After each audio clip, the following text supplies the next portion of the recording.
So having been cast out of the Eyrie by Lysa as a form of death sentence, Bronn and Tyrion are forced to walk the high road once more without escort. While they are wandering, Tyrion and Bronn discuss the fact that Bronn has no allegiance to whoever he serves, and will betray whoever he is serving if it suits him best, even going so far as to note that it was in actual fact Bronn who killed Chicken the first time they walked the high road, killing him out of what can be perceived as mercy, whereas Bronn did it out of utility, in order to stop his cries from bringing more of the mountain men upon them. And it is also worth noting at this point that a half moon is noted to rise on this night, showing us where in the timescale this event takes place. Tyrion would go on to relate his first time with a woman when he was 13, as he was coming from Lannisport with Jaime and discovered the girl being attacked and ended up bedding her and then secretly marrying her under a drunk septon and having a makeshift home with her in secret. However, he later discovers that Jaime in actual fact arranged the whole encounter in order to get him laid. And when Tywin finds out about it, he has the girl taken by every man in his barracks and then paid with a silver coin, and then forces Tyrion to go last, paying her with a gold coin to emphasise that Lannisters are worth more, showing us just how exactly Tywin works mentally as a person before we actually get to meet him in the story, showing us that he is indeed a real piece of work. Tyrion discusses all this in the sight of a flame as they are staring into the fire discussing it,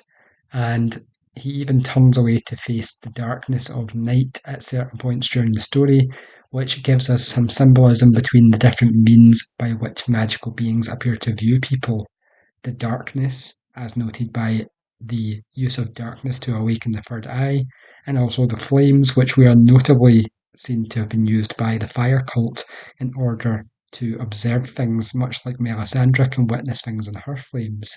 And it does seem interesting that Tyrion does seem to be in some way tied to the fire magic in this world, as he has already previously noted that he used to stare into fires he made in the bowels of Casterly Rock, which makes me think that there's definitely something going on relating to Tyrion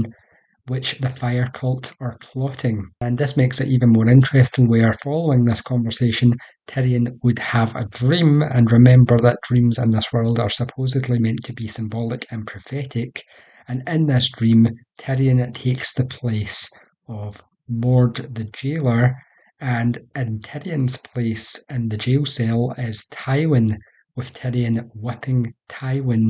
above the sky cells, which, as we noted in the previous chapters, most likely were used in some way in connection to the dreaming ability, much like how Bran had to fall in order to fly. Now, Tyrion is forced to wake by the arrival of the mountain clans to attack them,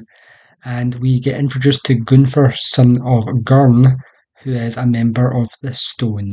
Crows. Now, this is an interesting point to make here as we go on to see the other mountain tribes as well. All of their names seem to have some form of connection to the ancient magics, as a Stone Crows points us to the three-eyed crows and also to the stone men, or the stone beings in the crypts of Winterfell, who most likely, as we have seen in previous chapters, I believe to be connected to the Children of the Forest, who are also connected to the three-eyed crow. And so, in order to keep himself and Bronn alive, Tyrion is forced to deal with the mountain folk and offers them steel in exchange for their lives in order to take the Vale of Arryn, which makes me wonder if this is in some way symbolic of the ancient histories, in which we see the Vale of Arryn itself seems to be a hybridization of the weirwood culture and also the Dragon Lords.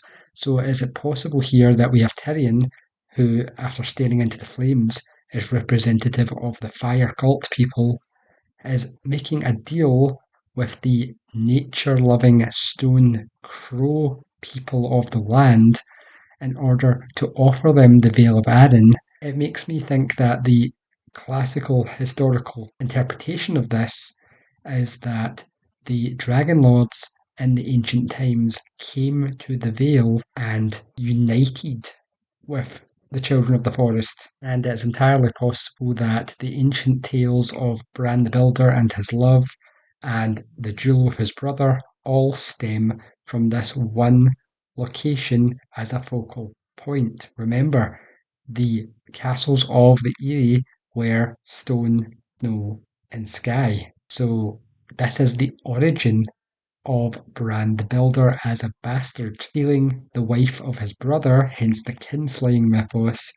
and also this most likely took place during a tourney. And so we see all the tourney mythos that we have seen in the previous Sansa chapters also pulls into this mythos. The Dragon Lords and the Children of the Forest had a magical bond, and then, for whatever reason, during some form of tournament, the peace was shattered. And if I'm correct in my hypothesis here, I believe that because we don't really see the Eyrie until Winds of Winter in the story again, we do know that the upcoming plotline in the Eyrie appears to be a tournament which Sansa is attending, bringing the tournament thing full circle.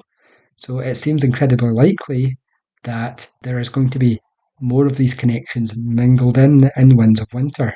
Perhaps there is going to be a Dragon Lord coming to the Vale, Aegon, which makes me wonder as well if there is going to be more combat in the Vale as a whole in Winds of Winter to reflect this symbolically as well, which explains why it's a major location in Sansa's future story and why Baelish is also setting it up as his personal fortress.